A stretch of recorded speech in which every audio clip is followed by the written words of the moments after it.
In the late 1960s and early 70s, a group of young men and women were recruited to become undercover agents in the fight against apartheid in South Africa. Tembo said to me he wanted me to do some work for him. And he said, "We're sending you off. You will be involved in secret work from London."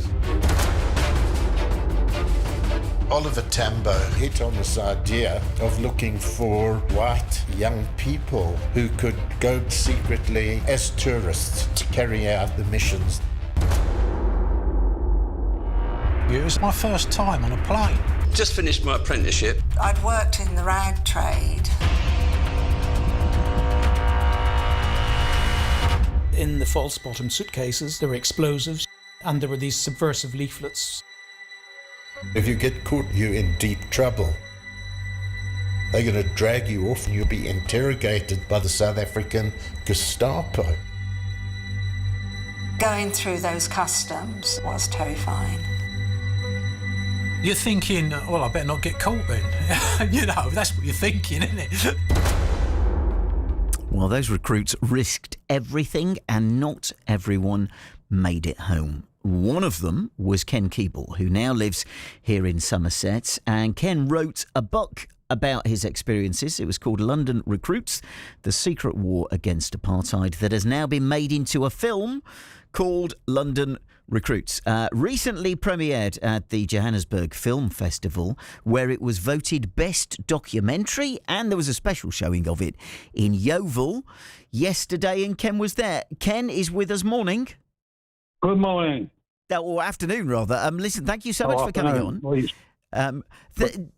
Tell me firstly, how did the screening go yesterday?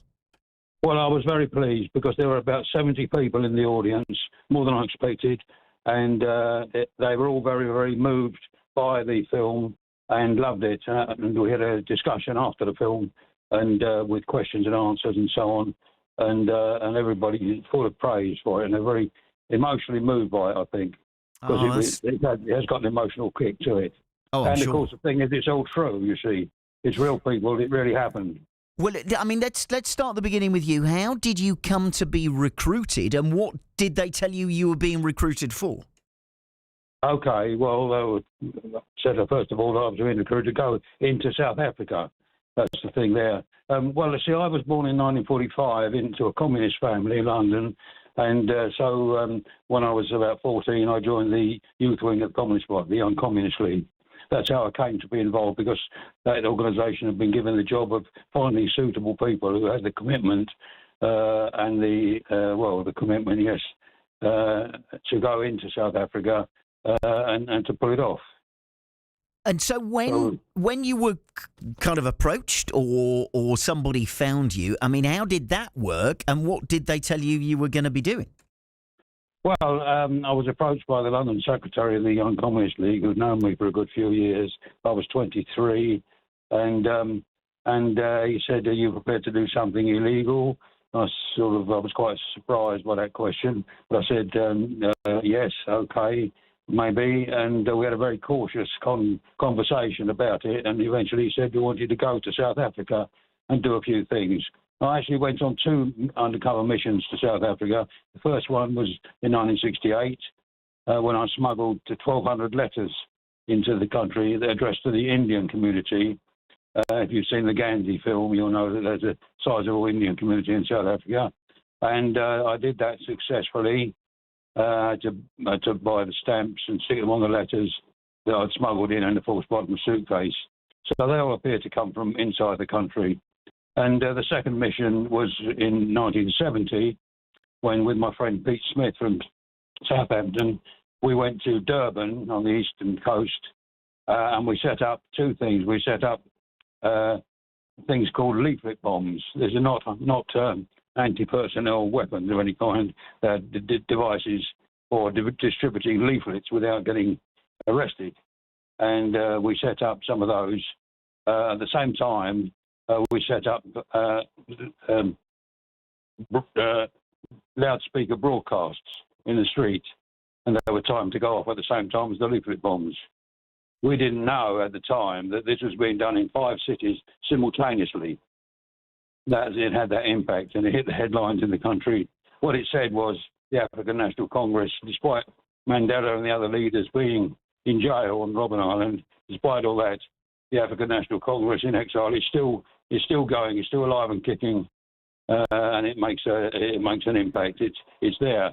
It's an ongoing liberation struggle. And that was the thing. The government can no longer argue that the ANC didn't exist. They defeated it. It was alive and kicking. But they didn't know that all these people were coming in from outside. And I didn't know about the others. From your part, obviously you mentioned there that you were doing things to make sure you didn't get arrested. You had to smuggle stuff through in a false-bottomed suitcase. Did you kind of worry about what might happen if you got caught? Well, I'd been told what might happen by the man who sent me, rolling cash reels. And yes, he said there would be torture. But I actually wasn't very afraid. I thought the thing it was a brilliant idea invented by Oliver Tambo, the leader in exile, to recruit people like me in London, not only like me, but all sorts of people in London who were able to do this work. The authorities on the lookout for ANC people re-entering the country, they weren't going to be looking for someone like me. They weren't be looking for any white person at all. And that's the thing. All the London, this is Oliver Tambo's brilliant idea. The London recruits were all white people, and the people who had no particular connection with South Africa, so they were not known to the authorities there. And that was the great thing that Tambo did. When I went into South Africa in 1968, the airport at Johannesburg was called Jan Smuts. When I went in subsequently in recent years, it's called O.R. Tambo. That's the airport for Johannesburg. So he's greatly revered for the work that he did in organising the resistance to the racist government. Your understanding of what you were doing, I guess that will have grown with every minute that you spent in South Africa and you saw the reaction to what was happening.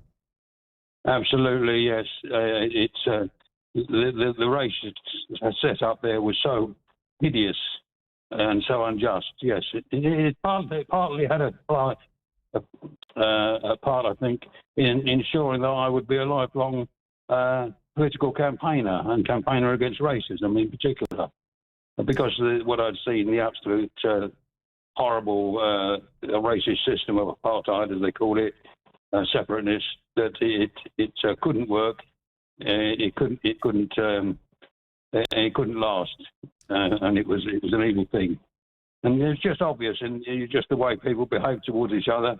It was just obvious that it was an unjust society. When you wrote your book, London Recruits: The Secret War Against Apartheid, how did it feel to kind of relive that on paper for starters, and what was the reaction you got to it? Yes, it's given me great satisfaction. We sold, in fact, I think quite a number of copies of the book at yesterday's gathering, and they're still being sold all up and down the country.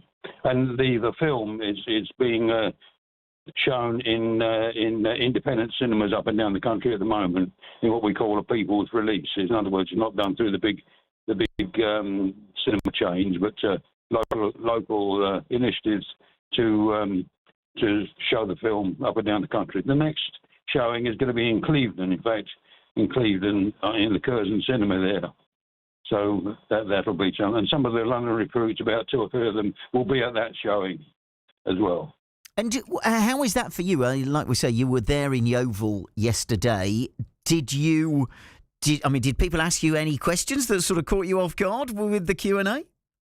They didn't ask anything that caught me off guard, no, but they asked me, why was it so important? Excuse me. And I said, I think this film and the book are very important for 3 reasons. First of all, it's about anti-racism, and that's very topical. You know, there's a lot of racism about these days. We've got a racist in presidency of the United States. We've got some politicians in Britain who are using racism to meet their ends. And that's the first thing. Anti-racism is very, very topical and very, very necessary. The second is international solidarity. That's what the whole story is about. And there's so many things that now that need international solidarity. And I particularly mention, of course, the children of Gaza, the people of Gaza, the Palestinians. They need our solidarity. So that's the second. The international solidarity is very, very topical, very, very necessary at the present time. It's not a thing of the past. It's the present. And thirdly, I think the most important point of all, it really is that our activities show that ordinary people can make a difference. You don't have to be somebody famous and big and so on. Ordinary people can take a hand and take part, change the course of history, in actual fact, because it was a turning point for the ANC when we went in and showed that the ANC was still alive and kicking. Well, look, thank you so much for coming on and talking about it today. And you know, how amazing for you to be able to see that turning point and that change and know that you played a part in it. Brilliant stuff. Thank you so much for coming on. Like you say, the film is being shown at various cinemas across the whole of the country at the minute. It is called London Recruits. The book that Ken wrote was called London Recruits: The Secret War Against Apartheid. Just one point. The whole title of the film is Comrade Tambo's London Recruits. So it puts Tambo into picture very clearly. Right, brilliant. Thank you, Ken, for coming on. We're obviously awaiting a response from Donald Trump, who would probably not agree with what Ken was saying. But listen, thank you so much, Ken, for coming on. And as I say, the film is around now. If you want to look it up, you will be able to see where it might be showing near you.